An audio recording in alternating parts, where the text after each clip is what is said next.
और मैं आपको वीवो S1 की डिसअसेंबली बताता हूँ। आपने सबसे पहले ये सिम ट्रे निकाल लेनी है। इसके बाद ये जो है ना, ये ऊपर लगा होता है, ये पिछली पैक जो डिब्बी है इसकी, ये बहुत आराम से उतर जाती है। ये नाखन डालकर भी उतर सकती है। मैं आपको बताता हूँ, ये देखो, आपने यहाँ से इसको आहिस्ता आहिस्ता करके ये आराम से उतर जाती है। ये पीछे डब्बी जो है ना, इसके अंदर कोई पेज नहीं होता, ये पेज सारे इसकी बॉडी के अंदर हैं।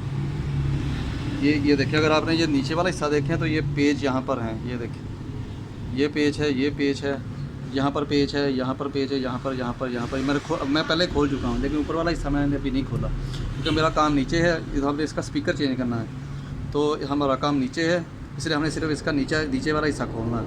अगर आपने LCD वगैरह या यूनिट वगैरह चेंज करना हो तो फिर ये ऊपर वाला हिस्सा चेंज करते हैं। ये देखें, हमने इसका पीछे वाला हिस्सा खोल लिया। यहाँ पर स्पीकर होता है ये इसके, और ये वाला वीवो S1 का स्पीकर है। ये देखें, ये वाला वीवो S1 का स्पीकर है। अगर ये काम नहीं करता तो ये मार्केट से नया मिल जाता है, तो हम इसको लाकर इसको चेंज कर देंगे। ये सारा इसका नीचे वाला हिस्सा है। इसके अंदर टाइप C होती है। ये देखिए, टाइप C पोर्ट है चार्जिंग के लिए। नहीं, इसके अंदर आर्म पोर्ट ही है, टाइप C नहीं है, जो नॉर्मल मोबाइल वाली वही है। साथ इसके हैंड फ्री जैक है, और ये इसका सेंसर है, और ये इसका जो आगे सर्किट है वो उसके लिए है सारा सिस्टम। ये इसके LCD का है, ये इसके यूनिट का है। LCD टच और यूनिट इसके सारे यहाँ पर होते हैं। ये सारी स्ट्रिपें LCD टच और यूनिट वगैरह की हैं।